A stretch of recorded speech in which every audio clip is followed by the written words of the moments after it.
మరి ఇంకో 4 నెలలు అయితే మరలా కొత్త సంవత్సరం వస్తూనే ఉన్నది. కాలము చాలా వేగంగా పరిగెడుతున్నట్టుగా మరి మనం చూస్తూ ఉన్నాం. ఎందుకనగా కాలము నిత్యత్వమును కలుసుకోవడానికి పరిగెడుతుందని మన ప్రవక్త అన్నాడు. మరి మనం ఎక్కడున్నాం? కాలమును నిత్యత్వమును కలుసుకునే కూడలి జంక్షన్లో మనం ఉన్నాం. కాలము మరియు నిత్యత్వం. హల్లెలూయా. మరి ఆ యొక్క మరి సమయంలో మనం ఉన్నాము. కాలం చాలా బహువేగంగా పరిగెడుతూ ఉన్నది. మరి నిజంగా మనము దేవుని యొక్క రాకడ సమయంలో మరి ఈ విధంగా ఈ వర్తమానంలో ఉండడం అనేది దేవుడు మనకిచ్చిన భాగ్యమని మనమందరం గట్టిగా నమ్మాలి. ఇది ఆశీర్వదించబడిన కాలమై ఉన్నది. అలాగనే ఇది శపించబడిన కాలమై ఉన్నది. ఇది వాక్యం నమ్మని వారికి మరి శాపగ్రస్తమైన కాలము, వాక్యం నమ్మిన మనకైతే మరి బహు ఆశీర్వదించబడిన కాలమై ఉన్నది. దేవుని నామానికే స్తుతి మహిమ కలుగును గాక. మరి నిజంగా ఇట్లాంటి వాక్య బయలుపాటు కలిగిన కాలం మరి ఏ కాలం కాదు, కానీ మరి ఇదే చివరి కాలమై ఉన్నది. ఎందుకనగా దేవుడు తనపైన తాను ఒట్టుబెట్టుకొని మరి ఆయన 7వ దూత ద్వారా సకల మర్మంలో ఆయన బయలుపరుస్తున్నాడు ఆయన. కాబట్టి మరి ఈ కాలంలో నిజంగా మనల్ని దేవుడు ఈ కాలానికి పంపించడం అనేది మనం అనుకోలేదు, కానీ దేవుని యొక్క మహాకృప ద్వారా మరి ముందుగా మనం నిర్ణయించబడి ఈ కాలంలోనికి మనం పంపించబడ్డాం. మరి ఎందరో మనకంటే మంచివారు చాలామంది దేవుని కొరకు హింసలు పొందిన వారిని దేవుడు ఈ కాలంలో పంపించకుండా మరి ఎలాంటి యోగ్యత లేని మనల్ని దేవుడు ఈ ప్రవక్త కాలంలో మనల్ని పంపించడం అనేది అది నిజంగా దేవుని యొక్క మహా అద్భుతమైన కృప అని నేను నమ్ముతున్నాను. మరి మీరు ఆ విధంగా తలంచాలని నేను కోరుతూ ఉన్నాను. మరి అలాగనే మనం దేవుని యొక్క వాక్యాన్ని చదువుదాం. మరి మన ప్రభు ఆ యొక్క విత్తనముల గురించిన ఉపమానం చెప్పాడు ఆయన. ఒకసారి మరి ఆ విత్తనముల గురించిన ఉపమానము మీకు ఐడియా ఉన్నదా? మంచి నేలన పడినది, 4 రకాలైన విత్తనాల గురించి చెప్పాడు ఆయన.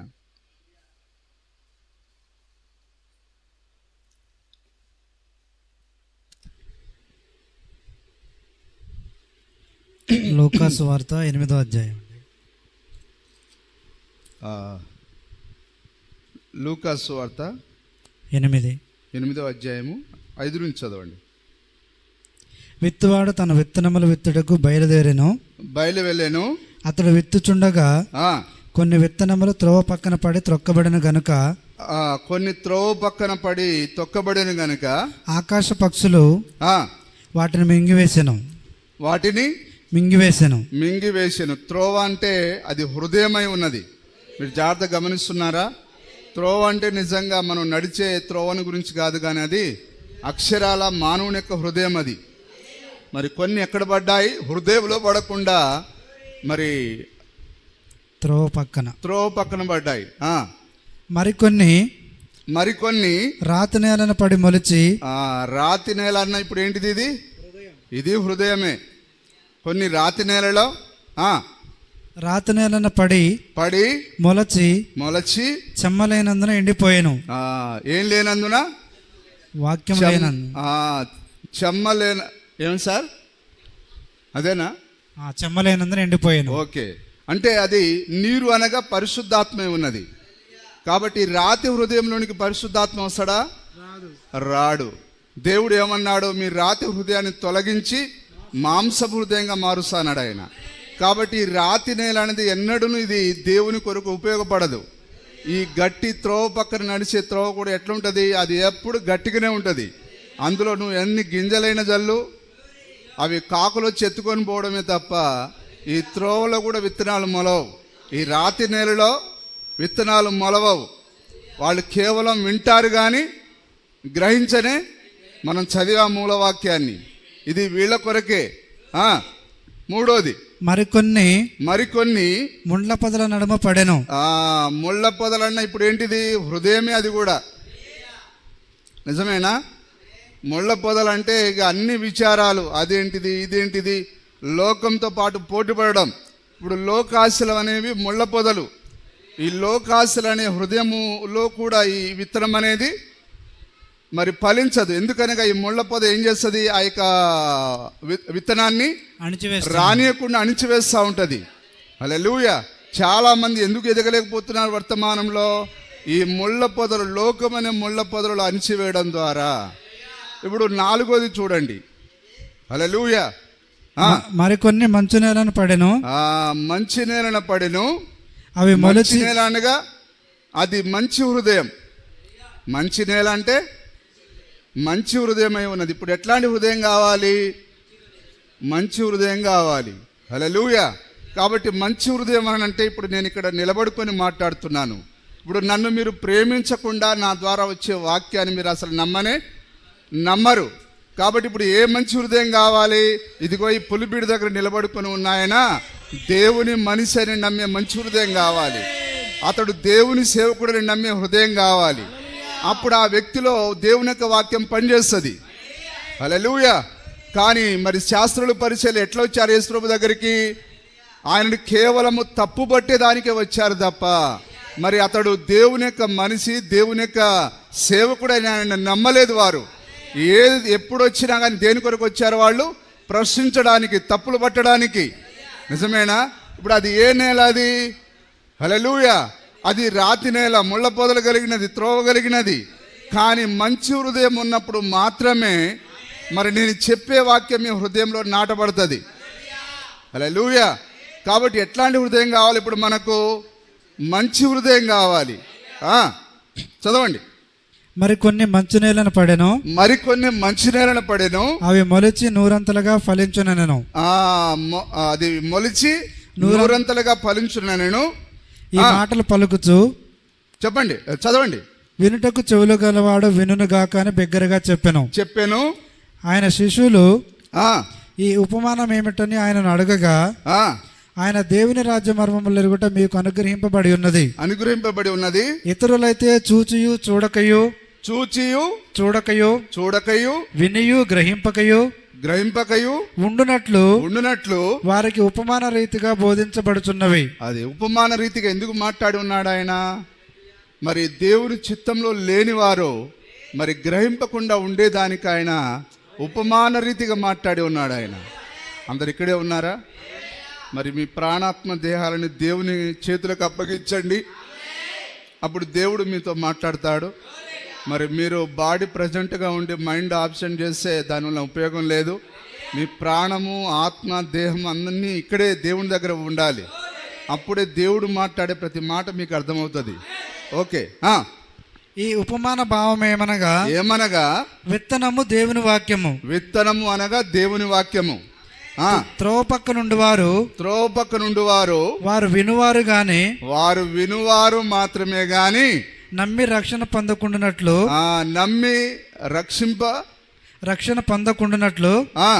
అపవాది వచ్చి వారి హృదయములో నుండి వాక్యం ఎత్తుకొని పోవును. రాతి నేల నుండి ఎవరనగా విన్నప్పుడు వాక్యమును సంతోషముగా అంగీకరించువారు గాని, విన్నప్పుడు వారికి సంతోషం వేస్తుంది గాని వారికి వేరు లేనందున కొంచెం కాలము నమ్మి శోధన కాలమున తొలగిపోవు. శోధన కాలంలో కొందరు అట్లా ఉంటారు. శోధన వచ్చినప్పుడు, ఏ బాధ లేనప్పుడు ఏమో దేవునికి ప్రభువా నువ్వు ఎంత మంచివాడవని అంటారు. కానీ సమస్యలు, శోధనలు, బాధలు వచ్చినప్పుడు వారు ఎగిరిపోతూ ఉంటారు. అంటే వేరు అని అంటే దాని అర్థం అదే ప్రత్యక్షత. బండ మీద కట్టబడిన ఇల్లు లాంటిది. లేదా దేవుడు మనని విశ్వాసంలో వేరుపారి ఉండాలని కోరుతున్నాడు ఆయన. హల్లెలూయా. ముండ్ల పొదలలో పడిన విత్తనము పోలిన వారు ఎవరనగా విని కాలము గడిచిన కొలది ఈ జీవ సంబంధమైన విచారముల చేతను విశ్వాసిగా వచ్చి చాలా సంవత్సరాలు అవుతుంది. కానీ అతడికి మరి వాక్యం కంటే విని వాక్యాన్ని ఎప్పటి నుంచో ఇదే మాట్లాడుతున్నారని ఇప్పుడు ఏం చేస్తాడు? ఆలోచనను ఆ యొక్క దేవుని వాక్యం నుంచి లోకం వైపు తిప్పుతాడు. నిజమేనా? ఇప్పుడు అదే చాలా కాలము అని మాట్లాడుతున్నాడు ఇక్కడ. మళ్ళీ చదవండి ఆ మాటను. ముండ్ల పొదలలో పడిన విత్తనమును పోలిన వారు ఎవరనగా విని కాలము గడిచిన కొలది ఈ జీవన సంబంధమైన విచారముల చేతను ధనభోగముల చేతను అణచివేయబడి అది ఇప్పుడు వింటున్నారా? ఐహిక సంబంధమైన విచారములు, ధనభోగములు, డబ్బులు బాగా సంపాదించాలనే ఆ యొక్క జీవపు డంబము అణచివేయబడి పరిపక్వంగా ఫలింపని వారు. హల్లెలూయా. మరి నీ లోపల అన్ని లోక సంబంధమైన ఆశలు ఉన్నప్పుడు నువ్వు పరిపక్వత ఎక్కడ వస్తుంది? నీకు వాక్యంలో పరిపక్వత రానే రాదు. కాబట్టి మనం లోకానికి దేవునికి ఒకే టైంలో మనం సేవ చేయలేం. చేసే లోకానికైనా చేయాలి, లేకపోతే దేవునికైనా చేయాలి. కాబట్టి ఈరోజు మనం ఎందుకు పరిపక్వతలోనికి రాలేకపోతున్నామనంటే మన యొక్క స్నేహము లోకంతో ఇంకా ఉన్నది. దానివలన మనము మెచ్యూర్ కాలేకపోతున్నాం. లేదా పరిపక్వత అనేది ఆ పంట మరి పరిపక్వత రాలేకపోతున్నది, లేదా ఆ పంట పండలేకపోతూ ఉన్నది. అయితే మనం సూర్యుని యొక్క వెలుగు కింద పడి ఉన్నప్పుడు దాని యొక్క జీవం ద్వారా ఆ యొక్క ఫలం అనేది అది పంటకు వస్తుంది. నిజమేనా? అయితే ఇప్పుడు మనము లోకం దగ్గర కొన్ని దినాలు, దేవుని దగ్గర కొన్ని దినాలు మనం ఉంటున్నాం. మరి ఆ విధంగా ఉండడం ద్వారా ఏదో ఒక రోజు మనము విడవబడతాం. చదవండి. మంచి నేల నుండి విత్తనములు పోలిన వారెవరనగా యోగ్యమైన మంచి మనసుతో వాక్యము విని యోగ్యమైన మంచి మనసుతో వాక్యం వినాలంటే ఏ కావాలి? యోగ్యమైన మనసు. ఇప్పుడు ఆయన ఏదన్నా చెప్పుకొని నేను ఊరికి ఆడ చర్చిలో అటెండ్ అవుతా, ఏదో అట్లా పోయి అట్లా వచ్చేస్తామని అంటే దానివల్ల ఏం ఉపయోగం లేదట. కానీ ఇప్పుడు ఏం కావాలి? వాక్యం వినడానికి యోగ్యమైన మంచి మనసు. యోగ్యమైన ముందుగా హృదయాన్ని మనం ఏం చేస్తాం? సిద్ధపాటు చేస్తాం. ఒక పంట పండాలంటే దాంట్లో ఉన్న ముళ్ళ పొదలు, గచ్చతీగలు, అందులో ఉండే రాళ్ళు, రప్పలు, ఆ యొక్క చెత్త చెదారం మొత్తం వేరి మనం కాలబెడతాం. అప్పుడు అది మంచి నేలగా మారిన తర్వాత రైతు ఏం చేస్తాడు? అందులో విత్తనాలను చల్లుతాడు. అలాగనే ఇప్పుడు నేల ఎవరు? ఇప్పుడు ఒక మనిషి ఒక నేల ఉన్నాడు. కాబట్టి ఈ నేలలో మరి దేవుని వాక్యం ఫలించాలంటే అది మంచి నేలగా మారాలి, మంచి హృదయంగా మారాలి. వింటున్నారా సోదరి సోదరులారా? కాబట్టి మీ హృదయం మంచిది కాకుండా నువ్వు ఎంత కూర్చొని ఊరికి వెళ్ళిపోతే ఆ హృదయాన్ని దేవుడు చూస్తున్నాడు. అయితే ఎవరి హృదయం ఏంటిదని నాకు తెలియదు, కానీ దేవునికి సమస్తమును తెలుసు. ఆయన అంతరింద్రియమును పరిశోధించు దేవుడు. ఆయనకు మరుగైనది ఏది లేదు. ఎందుకంటే మన పార్ట్ అంతా తయారు చేసింది ఆయన. హల్లెలూయా. మన దినములలో ఒక్కటి కూడా ప్రారంభం కాకముందే మన దినములన్నీ రాసిన వాడు ఆయన. నువ్వు ఏం చేస్తావో, ఏం నటిస్తావో, ఏమేం చేస్తావో, నువ్వు ఏం మాట్లాడతావు అనేది ఆయనకు ముందే తెలుసు. ఒక ఈగ ఎన్నిసార్లు తన రెప్పలాడిస్తుందో అది తెలిస్తే మరి నీ గురించి దేవునికి తెలియదా? కాబట్టి నువ్వు చర్చికి వచ్చేటప్పుడే మంచి హృదయంతో రావాలి. ప్రభువా, ఈరోజు నా సంఘ కాపురిని నిలబెట్టుకొని ఈరోజు నాతో మాట్లాడు ప్రభువా, నన్ను దర్శించు నాయనా అని నువ్వు ప్రార్థనతో వచ్చినప్పుడు దేవుడు నీతో మాట్లాడతాడు. యోగ్యమైన మంచి మనసుతో వాక్యము విని వినాలంటే ఏ హృదయం కావాలి? మంచి హృదయం లేకుండా నువ్వు ఊరికే బాడిని అట్లే పెట్టి ఏదో వచ్చామా పోయామా అనేది ఉంటే దానివల్ల లాభం? హల్లెలూయా. కానీ మంచి నేల ఆ విధంగా చేయదు. అది మంచి హృదయాన్ని కలిగి ఉంటుంది. యోగ్యమైన మంచి మనసుతో వాక్యము విని దానిని అవలంబించి వినడం ఒకటే కాదు, దాన్ని వెంబడించాలి. అందుకొరకే ప్రవక్త ఏ వర్తమానం బోధించాడు? వినిన తర్వాత పట్టింపు కలిగి ఉండుట అనగా దాని అర్థము వెంబడించుట. విశ్వాసం ఏం చేస్తుంది? వాక్యాన్ని వెంబడిస్తుంది. నోవాహు అట్లు చేసెను. నోవాహు లోపల విశ్వాసముని దానికి సాదృశ్యం ఏంటిది? అతడు వాక్యాన్ని వెంబడించాడు. నిజమేనా? ఆ విన్న వాక్య ప్రకారంగా ఆయన ఓడను కట్టాడు. ఆయన అదే వాక్యాన్ని వెంబడించుటై ఉన్నది. ఈరోజు స్త్రీలైనా పురుషులైనా ప్రతి ఒక్కరూ వాక్యాన్ని వెంబడించాలి. మనం ఇక్కడ ఎందుకు పిలువబడ్డాం? వాక్యాన్ని వెంబడించేదానికి మనం పిలువబడ్డాం. హల్లెలూయా. మరి ఆయన అన్నాడు, నా గొర్రెలు నా స్వరం వినును. లేదా పౌలు గారు అన్నాడు, నేను క్రీస్తును పోలి నడిచిన ప్రకారంగా మీరు నన్ను పోలి నడవమన్నాడు. నిజమేనా? అలాగనే ఎట్లా మనం జీవించాలో ఈ కాలంలో మరి ప్రవక్త మన ముందు ఒక మాదిరిని చూపించాడు ఆయన. హల్లెలూయా. మరి పౌలు గారు క్రీస్తుని పోలి నడిచాడు, మరి పౌలును పోలి మన ప్రవక్త నడిచాడు. కాబట్టి మన ప్రవక్త మార్గంలో మనం నడిచినప్పుడు మరి ప్రవక్త యొక్క ఫలాన్ని మనం పొందుతాం. ప్రవక్త ఫలం ఏంటిది? నిత్య జీవమే ప్రవక్త యొక్క ఫలమై ఉన్నది. ప్రవక్తను చేర్చుకున్నవాడు ప్రవక్త యొక్క ఫలమును పొందును. మరి ప్రవక్తలకు వచ్చిన ఫలం ఏంటిది? నిత్య జీవమే. హల్లెలూయా. పౌలు గారు ప్రయాసపడిందంతా దేని కొరకు? ఆయన ముందున్న వాటిని, ఆ వెనుకున్న వాటిని మరిచి ఆ ముందున్న నిత్య జీవం కొరకు పరిగెత్తాడు ఆయన. హల్లెలూయా. కాబట్టి మనకిప్పుడు ఫలించడానికి ఓపిక కావాలి. ఓకే, చదవండి సార్. యోగ్యమైన మంచి మనసుతో వాక్యము విని దానిని అవలంబించి అంటే వెంబడించుట, లేదా విరిగిన తర్వాత దాని కొరకు మనం జీవించుట, అవలంబించి ఓపికతో ఫలించువారు. ఓపిక కావాలి. ఏం కావాలి? వాక్యంలో ఫలించాలంటే దేవుడు ఒక్క రోజుల్లోనే దీనిని ఆయన చేయడండి. దేవుడు ఏది కూడా తొందరపడి చేయడు. హల్లెలూయా. కాబట్టి ఆ ప్రజలను ఆయన వారి ఓపికను పరీక్షించాడు. ఆయన ఎన్ని సంవత్సరాలు? 40 సంవత్సరాలు. నిజమేనా? దేవుని నామానికి మహిమ కలుగును గాక. మరి దేవుడు ఓపికను పరీక్షించువాడై ఉన్నాడు. కాబట్టి ఆ 40 సంవత్సరాలు వారు ఓపిక పట్టలేకపోయారు. అందుకొరకే వాగ్దాన దేశంలో వారు ప్రవేశించలేకపోయారు. కాబట్టి ఇప్పుడు ఓపికతో మనం ఫలించాలి. కాబట్టి మన యొక్క ఓర్పును దేవుడు పరీక్షిస్తాడు, మన సహనాన్ని దేవుడు పరీక్షిస్తాడు. కాబట్టి మన లోపల ఇవన్నీ మనం అలవర్చుకోవాలి. ఏది జరిగినా జరగకపోయినా, మనము అనుకున్నట్లు జరగకపోయినా, మనం ఓర్పుతో దేవుని యొక్క వాక్యాన్ని వెంబడించాలి. హల్లెలూయా. వాక్యంలో నువ్వు ఫలించాలంటే నీకు ఓర్పు కావాలి. అదేనా అక్కడ రాయబడి ఉన్నది? చదవండి. యోగ్యమైన మంచి మనసుతో వాక్యము విని దానిని అవలంబించి ఓపికతో ఫలించువారు. ఎవడునో దీపము ముట్టించి. సరే, దేవుని నామానికి మహిమ కలుగును గాక. కాబట్టి ఇప్పుడు ఏం కావాలి మనకు? ఆ యొక్క ఓపిక కావాలి, ఓర్పు కావాలి, వినే మంచి మనసు కావాలి. అప్పుడే ఈ వాక్యం అనేది మన హృదయంలో పనిచేస్తుంది.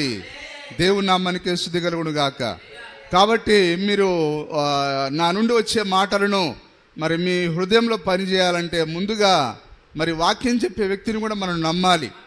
నమ్మకుండా మనం చర్చికి రావడం ద్వారా ఎలాంటి ఉపయోగం లేదు.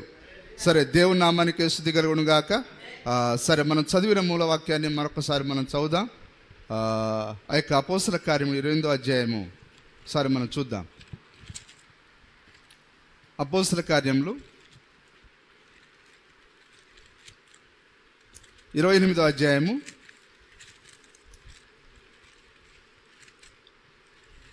26-27 వచనాలు.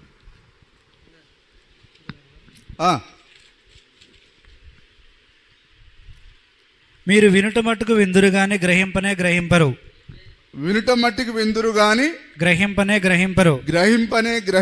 అని ఎవరితో అంటున్నాడు ఆయన? పౌలు గారు యూదులతో మాట్లాడుతున్నాడు.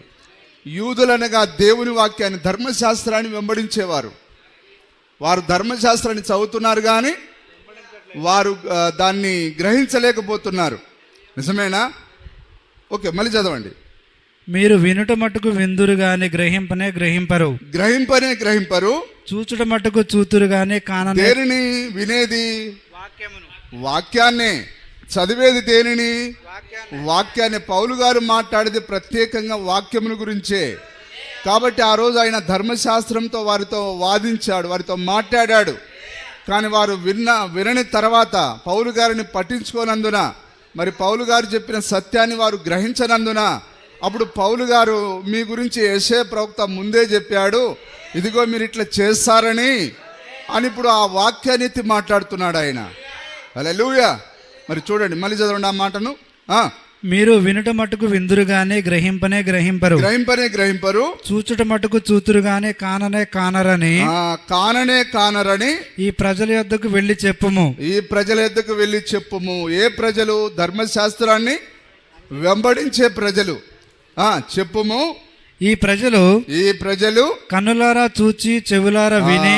ఈరోజు కూడా ఈ వాక్యం కరెక్ట్గా సరిపోతుంది. నిజంగా ఈరోజు ప్రజలు వింటున్నారు కానీ గ్రహించలేకపోతున్నారు.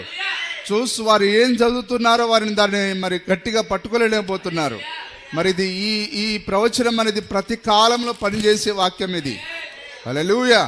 ఈ ప్రవచనం అనేది ప్రతి కాలంలో ఇది ప్రవచనమై ఉన్నది. దేవుని నామానికి మహిమ కలుగును గాక. మరి ప్రాముఖ్యంగా ఈ కాలంలో ప్రజలైతే అసలు వాక్యమున యొక్క గ్రహింపు లేకుండా మరి గుడ్డివారిగా నడుస్తూ ఉన్నారు. నిజంగా ఈ వాక్యం అనేది ఈ కాలానికి సరిపడ వాక్యమై ఉన్నది. అందుకొరకే ఆ యొక్క ప్రకటన గ్రంథం 3:14 మనం చదువుతాం. ఒకసారి చూడండి. ఓకే, 3:14. సరే, దేవుని చిత్తమైతే ఈరోజు దీనిని పూర్తి చేద్దాం, లేనట్లయితే మరలా చూద్దాం. లవోదికలో ఉన్న సంఘపు దూతకు ఇలాగు రాయము, ఆమెన్ అనువాడును నమ్మకమైన సత్యసాక్షియు దేవుని సృష్టికి ఆదియునైన వాడు చెప్పు సంగతులేవనగా నీ క్రియలను నేను ఎరుగుదును. అంటే ఈ లవోదిక కాలంతో మాట్లాడుతున్నాడు ఆయన. ఈ లవోదిక కాలంలో ఉండే ప్రజలందరితో మాట్లాడుతున్నాడు ఆయన. నేను ఎరుగుదును, నీవు చల్లగానైనను వెచ్చగానైనను లేవు. అది ఇప్పుడు వింటున్నారా? ఈరోజు ఉండే ప్రపంచవ్యాప్తంగా ఉండే క్రైస్తవులందరితో దేవుని యొక్క ఆత్మ మాట్లాడుతున్నది. ఆమెనను చెప్పువాడు సంగతులు ఏవనగా నీవు చల్లగా లేవు, వెచ్చగా లేవు, అటు లోకపరంగా లేవు, అటు క్రైస్తవం పరంగా లేవు. అయితే నీవు రెండింటిని కలిపి నులివెచ్చగా ఉన్నావు. నిజమేనా? ఈ వాక్యాన్ని మనం ఇలాగ చెప్పొచ్చు. ఆ యెషయా గ్రంథంలో రాయబడిన 6వ అధ్యాయము 9-10 వచనాలతో దీనిని పోల్చవచ్చు. నిజమేనా? నీవు చల్లగానైనను వెచ్చగానైనను ఉండిన మేలు నీవు వెచ్చగానైనను చల్లగానైనను ఉండక నులివెచ్చగా ఉన్నావు గనుక నేను నిన్ను నా నోట నుండి ఉమ్మివేయ ఉద్దేశించుచున్నాను. హల్లెలూయా. నీవు దౌర్భాగ్యుడవును దిక్కుమాలిన వాడవును దరిద్రుడవును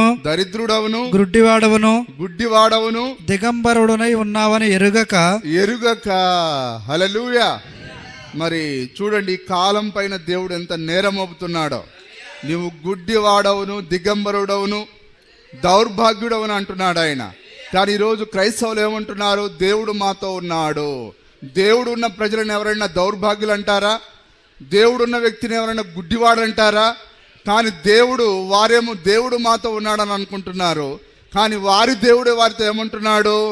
మీరు గుడ్డివారు, దౌర్భాగ్యులు, దిగంబరుడు అంటున్నాడు ఆయన. హల్లెలూయా. ఈరోజు వారు ఏదైతే వాక్యాన్ని చదువుతున్నారో వారు గ్రహించలేకపోతున్నారు. మొదటి రాకడలో మరి వారు ఏ వాక్యమైతే చదివారో ఆ వాక్యాన్ని వారు గ్రహించలేకపోయారు. కాబట్టి వారికి మరి ముందు ఏం కావాలి? మంచి హృదయం కావాలి.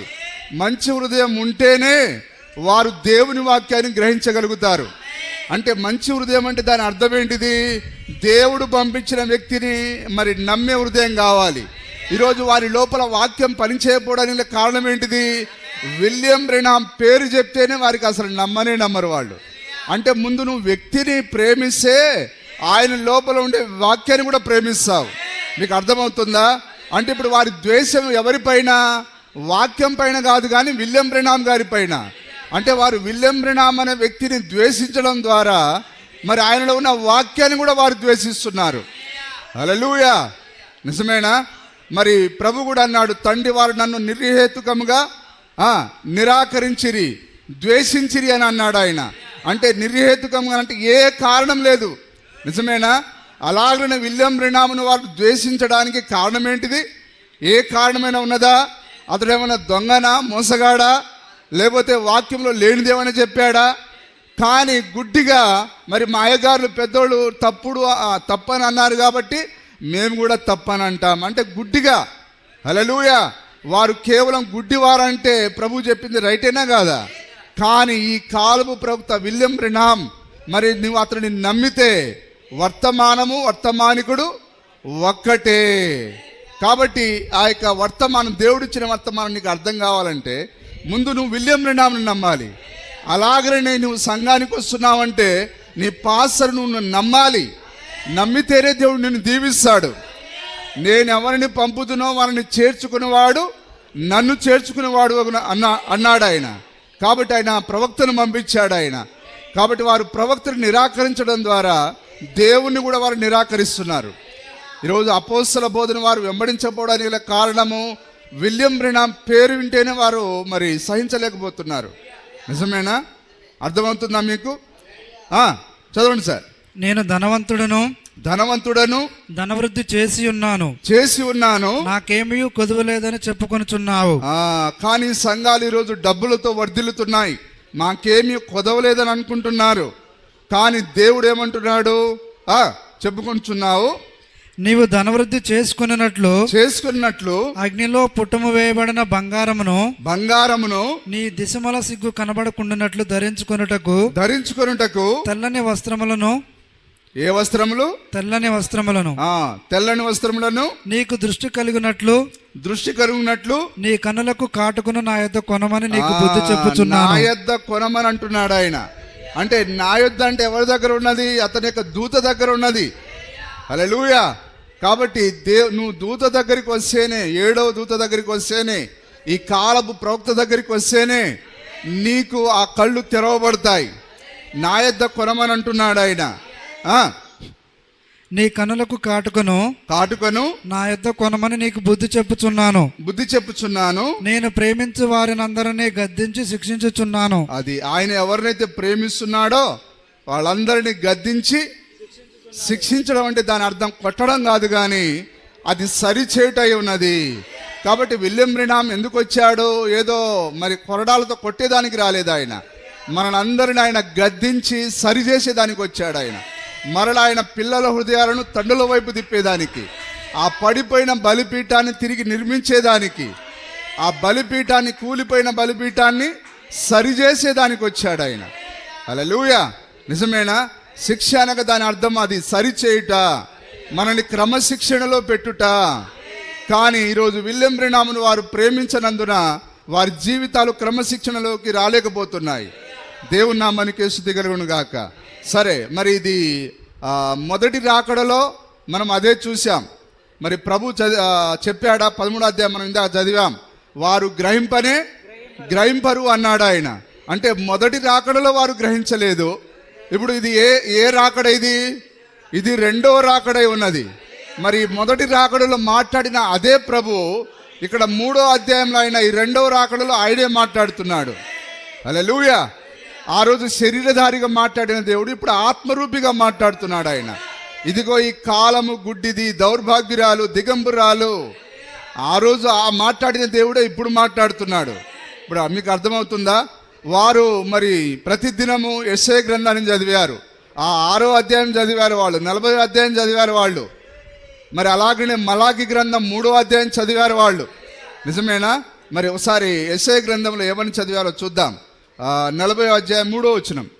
మరి దయచేసి త్వరగా తీసి చదవాలని కోరుతున్నాను. యెషయా గ్రంథము 40వ అధ్యాయం 3వ వచనం.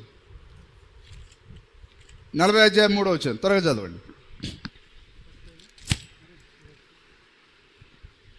ఆలకించుడి అడవిలో ఒకడు ప్రకటించుచున్నాడు, అరణ్యంలో ఒకడు ప్రకటించున్నాడు. ఎట్లనగా అరణ్యంలో యెహోవాకు మార్గము సిద్ధపరచుడి. ఇప్పుడు దీనిని 700 సంవత్సరాల ముందే యోహాను మరి రావడానికి ముందే మరి ఆ యొక్క యెషయా దీనిని రాశాడు. మరి గ్యాప్ ఎంత ఉన్నది? యెషయాకును యోహానికి 712 సంవత్సరాలు. నిజమేనా? ఎట్లనగా అరణ్యంలో యెహోవాకు మార్గము సిద్ధపరచుడి. ఎవరికి? యెహోవాకు మార్గం సిద్ధపరచుడి. హల్లెలూయా. అంటే భూమి మీదకి వచ్చేది ఎవరు? శరీరధారిగా యెహోవా దేవుడే రానై ఉన్నాడు. యెహోవాకు మార్గం సిద్ధపరచుడి. ఎడారిలో మా దేవుని రాజ్య మార్గము సరళం చేయుడి. ప్రతి లోయను ఎత్తు చేయవలెను. ప్రతి పర్వతము ప్రతి కొండను అణచవలెను. వంకరవి చక్కగాను కరుకైనవి సమముగాను ఉండవలెను. ఇప్పుడు ఈ వాక్యం అనేది వాళ్ళు చదివారా లేదా? వారు నిత్యము చదివారు, విన్నారు. కానీ ఇప్పుడు ఆ వాక్యం ఏమైంది? ఆ వాక్యము రూపం దాల్చింది, శరీరధారిగా మారింది. వారు ఏదైతే 700 సంవత్సరాలు ఆ వాక్యాన్ని చదివారో ఆ వాక్యం వారి కళ్ళ ముందు అది తిరుగుతూ ఉన్నది. అది వాక్యం ఏమైంది? శరీరధారి అయింది. అరే, మనం చదివిన వాక్యం మన కళ్ళ ముందు తిరుగుతూ ఉన్నది. ఇదిగో అరణ్యంలో కేకవి ఒకరి శబ్దమని మన గొప్ప ప్రవక్త యెషయా రాశాడు. ఇదిగో ఆయన చెప్పిన ప్రకారంగా అరణ్యంలో కేకలు వేస్తున్నాడు. ఆ వాక్యంలో రాయబడిన వ్యక్తి ఈయనేనని వారు నమ్మాల. కానీ వారు నమ్మారా? నమ్మలేదు. వారు చదవడం మటుకు చదువుదురు కానీ గ్రహింపరు అన్నట్టుగా. మరి 700 సంవత్సరాలు వాళ్ళ తాతలు ముత్తాతలు చదివి వాళ్ళ పిల్లలకు బోధించి మరి వారు చెప్పిపోయారు. 700 సంవత్సరాల యొక్క వాక్య తరబిదు వాళ్ళకు ఉన్నది. కానీ ఆ వాక్యము శరీరమైనప్పుడు వారు దాన్ని చూడడంలో విఫలమయ్యారు. హల్లెలూయా, నిజమేనా? ఆ తర్వాత మలాకి 3వ అధ్యాయము 1వ వచనం. మలాకి 3:1 మత్తయి సువార్తకు ముందు. మత్తయి సువార్తకు ముందు. ఇదిగో నాకు ముందుగా మార్గం సిద్ధపరచుటకై. అక్కడ మరి యెషయా గ్రంథంలో రాయబడిన ఆ వాక్యము ఈ వాక్యం ఒకటే. నాకు ముందుగా మార్గం సిద్ధపరచుటకై నేను నా దూతను పంపుచున్నాను. ఇక్కడ మాట్లాడేది కూడా ఎవరు? యెహోవా దేవుడే. మలాకి గ్రంథంలో మాట్లాడేది కూడా ఎవరు? యెహోవా దేవుడే. పంపుచున్నాను. మీరు వెదుకుచున్న ప్రభువు అనగా మీరు కోరు నిబంధన దూత. ఏ దూత? ఆయన ప్రభువే. ఏ దూత ఉన్నాడు? నిబంధన దూత ఉన్నాడు. అందుకొరకే ఆయన మరి వధువుకు 7 ముద్రలు ఇవ్వడానికి ఎట్లా వచ్చాడు? ఆయన బలిష్ఠుడైన దూతగా వచ్చాడు. ఆయన హల్లెలూయా. ధర్మశాస్త్రం ఇవ్వడానికి రావాలంటే ఎట్లా రావాలి? ఆయన మరి దూతగా రావాలి. అలాగనే ఆయన కృపా నిబంధన చేయడానికి ఇప్పుడు ఆయన ప్రభు యొక్క దూతగా వస్తున్నాడు. ఆయన లేదా ప్రభు దూతగా వస్తున్నాడు. ఆయన ఇప్పుడు వర్తమానం ఇవ్వడానికి కూడా ఎట్లా వచ్చాడు? ఆయన బలిష్ఠుడైన వేరొక దూతగా వచ్చాడు. ఆయన హల్లెలూయా. చదవండి. ప్రభు అనగా మీరు కోరు నిబంధన దూత తన ఆలయమునకు హఠాత్తుగా వచ్చును. ఆలయము అనగా ఈ దేవాలయమును పడగొట్టుడి. ఆలయం అంటే ఏంటిది? శరీరం. ఆయన శరీరంలోనికి హఠాత్తుగా రాబోతున్నాడు. ఆయన వారు అనుకుని గడియలో వచ్చాడు. ఆయన మరి మరియ గర్భం ధరించింది వాళ్ళకు తెలియదు. మరి ఆమె పరిశుద్ధాత్మను గర్భం ధరించిందని, ఆమె గర్భంలో ఉన్నది క్రీస్తు అని వారు గ్రహించలేకపోయారు. హల్లెలూయా. ఇప్పుడు అది హఠాత్తుగా తన ఆలయమునకు హఠాత్తుగా వచ్చును. ఇదిగో ఆయన వచ్చుచున్నాడని సైన్యములకు అధిపతియగు యెహోవా సెలవిచ్చుచున్నాడు. సైన్యములకు అధిపతికి యెహోవా సెలవిచ్చున్నాడు. ఇప్పుడు మనం చూస్తున్నామా? ఆ యొక్క 400 సంవత్సరాల ముందు, ఆ యోహాను రావడానికి 400 సంవత్సరాల ముందే మలాకి రాశాడు. 700 సంవత్సరాల ముందే యెషయా రాశాడు. ఇదిగో ఒక దూత వస్తాడు, అతడు క్రీస్తు కొరకు మార్గాన్ని ఏర్పాటు చేస్తాడు, యెహోవా కొరకు మార్గాన్ని ఏర్పాటు చేస్తాడు అని 2 ప్రవక్తలు ఈ యోహాను గురించి వారు రాశారు. కానీ వారు దాన్ని కొన్ని 100 సంవత్సరాలు దాన్ని చదివారు. కానీ మరి ఆ వాక్యం శరీరధారి అయినప్పుడు వారు తప్పిపోయారు. హల్లెలూయా. వారు తప్పిపోవడానికి కారణం ఏంటిది? ఆ రోజు ఉన్న 2 మత సంస్థలు. చెప్పండి, ఎన్ని సంస్థలు ఉన్నాయి? 2 సంస్థలు ఉన్నాయి. ఒకటి మరి చెప్పండి, పరిసయ్యులు. నిజమేనా? పరిసయ్యులు. రెండోది సద్దుకయ్యులై ఉన్నారు. ఇప్పుడు వాళ్ళు ఏమనుకున్నారంటే మరి యోహానును పంపించాలంటే ఆయన మనతో చెప్తాడు. ఆయన పరిసయ్యులు అట్లా అనుకున్నారు, సద్దుకయ్యులు అట్లా అనుకున్నారు. ఆయన ఒకవేళ యోహానుని కానీ లేకపోతే మరొకరు ఎవరైనా పంపించాలంటే ముందుగా మన పెద్ద సంస్థ అయినా పరిసయ్యులకు కలవాలి, ఆయన అన్న కయపు కలవాలి, లేకపోతే ప్రధాన యాజకులకు కలవాలి. ఈ సద్దుకయ్యులు కూడా అదే అనుకున్నారు. మనకు తెలియకుండా యెహోవా దేవుడు మరి ఏ మనిషిని పంపిస్తాడు ఆయన? కానీ దేవుడు తన మనిషిని పంపించేటప్పుడు ఏ మత సంస్థ దగ్గరికి వెళ్ళాడు ఆయన, ఏ పెద్ద మనుషుల దగ్గరికి వెళ్ళాడు ఆయన. దేవుడు తన వాక్యాన్ని తానే రుజువుపరుచుకుంటాడు. హల్లెలూయా. కాబట్టి ఆ రోజు ఉన్న పరిసయ్యులు సద్దుకయ్యులు తప్పిపోవడానికి కారణం ఏంటిదనంటే దేవుడు మాతో చెప్పడా అని వారు అనుకున్నారు. కానీ వాక్యాన్ని వారు చూడలేకపోయారు. మా దగ్గరికి వచ్చి నాయనల్లారా, ఇదిగో యెషయా గ్రంథంలో రాయబడిన వాక్యం, ఇదిగో యోహానే మీరు అందరూ నమ్మండి అని ఆయన మాతో చెప్తాడని అనుకున్నారు వాళ్ళు. కానీ అలాగ దేవుడు చెయ్యడు. ఏ వ్యక్తిగా ఆయన చెప్పాడు, ఆయన తన వాక్యాన్ని నెరవేర్చుకుంటూ పోతాడు ఆయన. హల్లెలూయా. మరి ఆ కాలంలో ఉన్న పరిసయ్యుల సద్దుకయ్యుల 2 సంవత్సరాల ద్వారానే మరి ప్రజలందరూ బంధించబడ్డారు. ఎవ్వరు కూడా యోహానును వారు నమ్మలేకపోయారు. ఇప్పుడు వారు ఎవరు చెప్పింది వారికి వేదము, అన్న కయప్ప, ఆ శాస్త్రులు పరిసయ్యులు, లేకపోతే అన్న కయప్ప అనే యాజకుడు, ప్రధాన యాజకులు చెప్పిందే వారికి శాస్త్రమై ఉన్నది. కాబట్టి వారు మిగతా ప్రజలను ఎవరిని రానియలేకపోయారు. ఈ ప్రజలు కూడా ఎవరిపైన ఆధారపడ్డారు? ఆ అన్న కయప్ప పైన ఆధారపడ్డారు, ఆ సంస్థ పైన ఆధారపడ్డారు. ఈరోజు కూడా అంతేనా? ప్రజలు ఈ విలియం బ్రన్హామ్ యొక్క వర్తమానాన్ని నమ్మాలంటే, లేదా ఈ కాలపు వాక్యాన్ని నమ్మాలంటే మా అయ్యగారికి తెలియదా? తెలియక ఇట్లా చేస్తున్నారా? మరి పెద్ద పెద్ద అయ్యగారులకు తెలియదా? ఆ రోజు లేరా పెద్ద పెద్ద అయ్యగారులు? యెషయా గ్రంథం వారు చదవలేదా? మలాకి గ్రంథం వాళ్ళు చదవలేదా? మరి వారికి ఎందుకు బయలుపరచబడలేదు?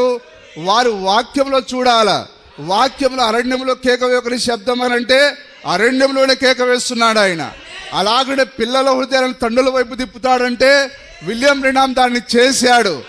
అరే, ప్రపంచంలో మనం భూతద్దం పెట్టి చూస్తే మరి పిల్లల హృదయాలను తిప్పింది కేవలం ఒకే ఒక ఆయన. ఈరోజు అపోస్తల బోధన నిలబడింది కేవలం విలియం బ్రన్హామే. మరి ఆ వాక్య ప్రకారంగా మలాకిలో చెప్పబడిన ప్రవక్త ఈయనేనని వారు గుర్తించాలి. కానీ సోదరులారా, ఏ ప్రఖ్యాతి లేని మన యొక్క మనోనేత్రాన్ని దేవుడు తెరిచాడు. దేవుని నామానికి మహిమకరుడు గాక.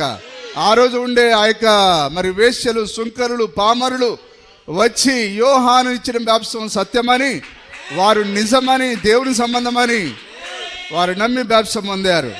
ఈరోజు కూడా అంతే, సామాన్యులే. ప్రతి కాలంలో సామాన్యులే దేవుని వాక్యం నమ్ముతారు. హల్లెలూయా. ఇప్పుడు మీకు అర్థమవుతున్నదా? వారు మరి దేవుని యొద్దకు రాకపోవడానికి గల కారణం ఆ 2 మత సంస్థలు మరి వారికి అడ్డుగా ఉన్నది.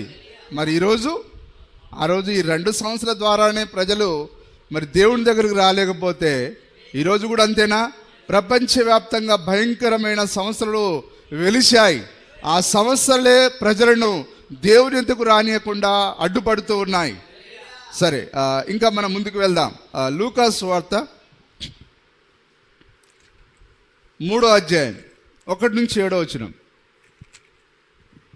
లూకా సువార్త 3వ అధ్యాయము 1 నుంచి 7 వచనాలు. తిబేరి కైసరు ఏలుబడిలో 15వ సంవత్సరమందు 15వ సంవత్సరమందు యూదయకు పొంతు పిలాతు అధిపతిగాను గలిలయకు హెరోదు చతుర్థాధిపతిగాను ఇతురయ్య త్రకోనీతి దేశమునకు అతని తమ్ముడైన ఫిలిప్పు చతుర్థాధిపతిగాను. అంటే ఆ రోజు ప్రపంచంలో బాగా పేరు పొందిన సామ్రాజ్యాలు ఇవి, పేరు పొందిన మరి వీరుడు వీళ్ళు. చతుర్థాధిపతిగాను, అబిలేనే దేశమునకు లోసానియా అధిపతిగాను అన్నయు కైఫయు ప్రధాన యాజకులుగాను.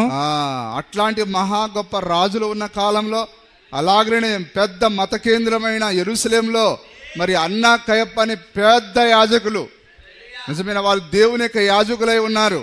మరి అట్లాంటి గొప్ప గొప్ప వాళ్ళు ఉన్న కాలంలో ఏం జరిగిందో చూడండి.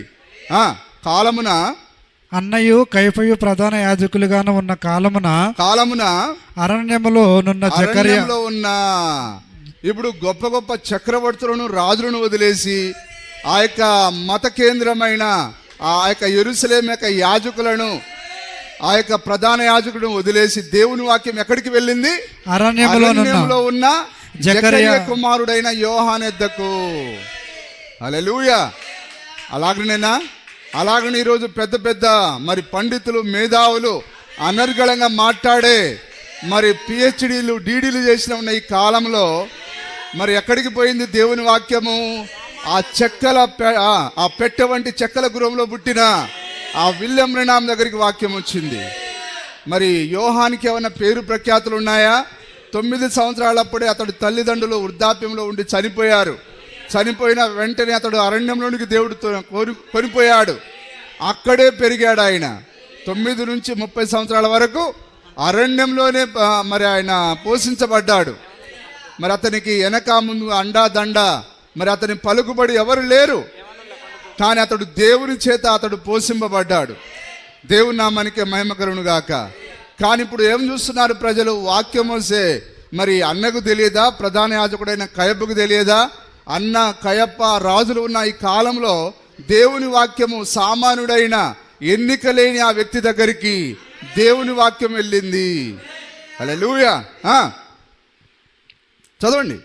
అరణ్యములోనున్న జకర్యా కుమారుడైన యోహాను యొద్దకు దేవుని వాక్యం వచ్చెను. 7వ వచనం వరకు చదవండి. వచ్చెను. అంతటా అతడు వచ్చి పాపక్షమాపణ నిమిత్తము మారు మనసు విషయమైన బాప్తిసము పొందవలనని యోర్దాను నది ప్రదేశం అంతటా ప్రకటించుచుండెను. ఇప్పుడు దేవుని వాక్యం అతని దగ్గరికి వచ్చింది. దేవుని వాక్యం అనగా దేవుని యొక్క స్వరం. దేవుడు అతనితో మాట్లాడి ఉన్నాడు. అప్పుడు దేవుడు మాట్లాడినప్పుడు ఆయన వచ్చి ఏం చేస్తున్నాడు? ఆ యొక్క యోర్దాను నదిలో ఏం చేస్తున్నాడు? ఆయన మారు మనసు నిమిత్తము, పాపక్షమాపణ కొరకు కాదు, మారు మనసు నిమిత్తము బాప్తిస్మము పొందవలెనని. నిజమేనా? యోర్దాను నది ప్రదేశం అంతటా ప్రకటించుచుండెను. ప్రభువు మార్గము సిద్ధపరచుడి. ఆయన త్రోవను సరళము చేయుడి. ప్రతి పల్లము పూడ్చబడును. సౌండ్ తగ్గియండి. ప్రతి పల్లము పూడ్చబడును. ప్రతి కొండయు మెట్టయు పల్లము చేయబడును. వంకర మార్గములు తిన్నవగను. ఇప్పుడు మనం ఇందాక చదివామా యెషయా గ్రంథంలో? సేమ్ అదే వాక్యమా?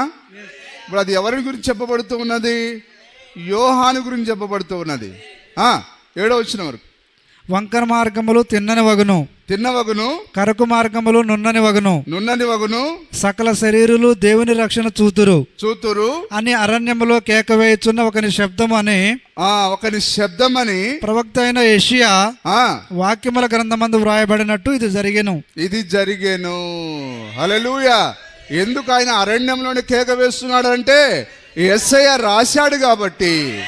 ప్రవక్త లెక్క వాక్యం ఎన్నడూ నిరర్ధకం కాదు. భూమి ఆకాశములు గతించును గాని, కాబట్టి అది ఏమై ఉన్నది? thus saith the Lord. యెషయా ఏం రాశాడు? యెహోవా ఇలాగు సెలవిచ్చుచున్నాడు. కాబట్టి ఇప్పుడు యెషయా రాసిన ప్రవచనము ఖచ్చితంగా ఇప్పుడు యోహాను జీవితంలో జరిగింది. అలాగనే ఇప్పుడు మలాకి రాశాడు, యెహోవా మహాదినం రాకమునుపు నేను ప్రవక్తకు ఏలియాను పంపిస్తాను. మరి ఆ యొక్క 3వ అధ్యాయం యొక్క వాక్యము నెరవేర్పు జరిగితే, మరి ఆ 40వ అధ్యాయం యొక్క వాక్యం నెరవేర్పు జరిగితే 4వ అధ్యాయంలో చెప్పబడిన ఆ యొక్క 5వ వచనము నెరవేర్పు జరగదా? యెహోవా మహాదినం రాకముందు నేను ప్రవక్తకు ఏలియాను పంపిస్తానడు ఆయన. ఎప్పుడు? యోహాను ఎప్పుడు పంపబడ్డాడు? ఆయన శరీరధారిగా రావడానికి ముందు. ఇప్పుడు ఈ ఏలియా ఎప్పుడు రావాలి? ఆ యొక్క యెహోవా యొక్క మహాదినం రాకమునుపు. హల్లెలూయా. మహాదినం అంటే ఈ భూమి ఆకాశం అగ్ని చేత కాల్చబడ్డానికి ముందు. ఇప్పుడు ఇదే కాలమా? అక్షరాల ఇదే కాలమై ఉన్నది. ఇప్పుడు దేవుడు చెప్పినట్లుగానే ఈ నాశనకరమైన దినానికి ముందుగా తన ప్రవక్తను పంపించాడు ఆయన. ఆ రోజు వాళ్ళు ఆ సూచనను చదివారు కానీ ఆ శరీరధారి అయినప్పుడు వారు తప్పిపోయారు. ఈరోజు కూడా యెహోవా మహాదినం రాకముందు ఈరోజు బాంబులని ఈరోజు మరి అందరి దగ్గర ఉన్నాయి. ఆ యొక్క ఎవరు? ఆ కిమ్ జంగా లేకపోతే ఆయనైనా మరి వాడి దగ్గర బోలెడు బాంబులు ఉన్నాయి. వాడి యొక్క బెడ్రూమ్లోనే దాని యొక్క స్విచ్ను కలిగి ఉన్నాడు. మరి అలాంటి పిచ్చి వాళ్ళ దగ్గర ఈ బాంబులు ఉన్న కాలంలో మరి దేవుడు తన దాసుడైన విలియం బ్రెనామ్ను పంపించాడు. ఎందుకు పంపించాడని? ఈ కాలంలో అగ్నితో కాల్చబడడానికి ముందే నేను నా దాసుని పంపిస్తానడు ఆయన. కాబట్టి ఆ ప్రకారంగా అది విలియం బ్రెనామ్ జీవితంలో జరిగింది. అందుకొరకే దేవుడు ఏమన్నాడు? నన్ను మీరు నమ్మకపోయినా నేను సామాన్యుడిగా మానవుడిగా ఉన్నాను కాబట్టి మీరు నా శరీరాన్ని చూసి నమ్మకపోయారు. కానీ నేను చేసే క్రియలు ఇవి నా తండ్రివి కాబట్టి నన్ను తండ్రి అని నమ్మమని అన్నాడు ఆయన. ఈ క్రియలను బట్టైనా మీరు నన్ను నమ్ముడి అన్నాడు ఆయన. అయినా కానీ వారు నమ్మలేకపోయారు. అలాగంటే ఇప్పుడు విలియం బ్రెనామ్ని ఎట్లా నమ్మాలి? ఆయన జీవితంలో ఆయన ఏమేం జరిగించాడు, దేవుని వాక్యం ఏం బోధించాడు ఆయన, దాన్ని బట్టి నమ్మాలి ఆయనని. కానీ వారు నమ్ముతున్నారా? నమ్మలేకపోతున్నారు. ఓకే, అతడు తన చేత బాప్తిస్మం పొందవచ్చిన జనసమూహములను చూచి సర్పసంతానమా రాబో ఉగ్రతను తప్పించుకొనుటకు మీకు బుద్ధి చెప్పిన వాడెవడు మారు మనసునకు తగిన ఫలములు ఫలించుడి అబ్రహాము మాకు తండ్రి అని మీరు అనుకుని మొదలు పెట్టుకొనవద్దు దేవుడు ఈ రాళ్ల వలన అబ్రహామునకు పిల్లలు పుట్టింపగలడని మీతో చెప్పుచున్నాను. అది ఇప్పుడు మీకు అర్థమవుతుందా ఎందుకు యోహాను ఆ యొక్క అరణ్యంలో వచ్చి కేక వేశాడు? అతడి గురించి ప్రవచనం ఉన్నది. ప్రవక్తలు ఎల్లప్పుడూ తమ జీవితంలో రాయబడిన వాక్య ప్రకారంగా వాళ్ళు చేస్తారు. మరి అలాగనే మనము ఆ యొక్క లూకా సువార్త 3వ అధ్యాయము 1 నుంచి 7 వచనాలు. లూకా సువార్త ఇందా మీరు చదివింది మత్తయి సువార్త కాదు? ఓకే సరే, మత్తయి సువార్త చూడండి 1 నుంచి 7 వచనాలు.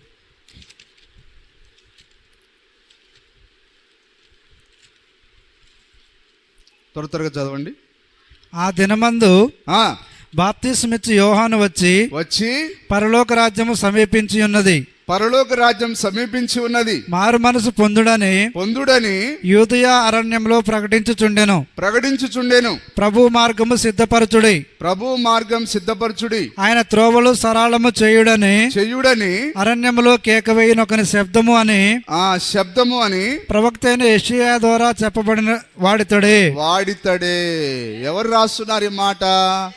ప్రజలందరితో మరి దేవుడు మాట్లాడలేడు కానీ మరి ఏ వాక్యం అయితే యెషయాలో దేవుడు చెప్పాడో ఆ వాక్యం యోహానే అని మత్తయి సాక్ష్యం ఇస్తున్నాడు. ఇందాక లూకా సాక్ష్యం ఇచ్చాడు. ఇది అన్ని జరిగిపోయిన తర్వాత వాళ్ళు రాశారు. కానీ వాక్యాన్ని నువ్వు ఎప్పుడు నమ్మాలి? ఆ వాక్యం నెరవేర్పు జరుగుతున్నప్పుడు నువ్వు నమ్మాలి. చెప్పబడిన వాడితడే ఈ యోహాను ఇప్పుడు మీకు అర్థమైంది కదా. తర్వాత మనము యోహాను సువార్త 1వ అధ్యాయం 19 నుంచి 26 వచనాలు. యోహాను సువార్త నీవెవడవని అడుగుటకు యూదులు యెరూషలేము నుండి యాజకులను లేవీయులను. ఇప్పుడు వాళ్ళు ఏం చేయాలా? యెషయా గ్రంథాన్ని చదివినప్పుడు వాళ్ళకి అర్థం కాలే ఏది అరణ్యంలో కేక వేయకొని శబ్దం అనేది. వాళ్ళు చదివారు కానీ అరణ్యంలోనే కేక వేశాడు ఆయన. ఇప్పుడు వ్యక్తిని దేనితో మ్యాచ్ చేయాలి? వాక్యంతో మ్యాచ్ చేయాలి. కానీ వాళ్ళు దేనితో మ్యాచ్ చేశారు? ఈ అరణ్యంలో కేక వేసిన వ్యక్తి పరిశీలతో వాళ్ళు పోల్చారు. ఈ యోహాను పరిశీలకు కలవకుండా ఎందుకు వచ్చాడు ఆయన? మరి పరిశీలన కలవాలి కదా, దేవుడు నన్ను పంపాడని. వాళ్ళు యోహాను చూడట్లేరు కానీ పరిశీలన చూస్తున్నారు. వారు సద్దుకైలను చూస్తున్నారు. ఈరోజు కూడా అంతేనా?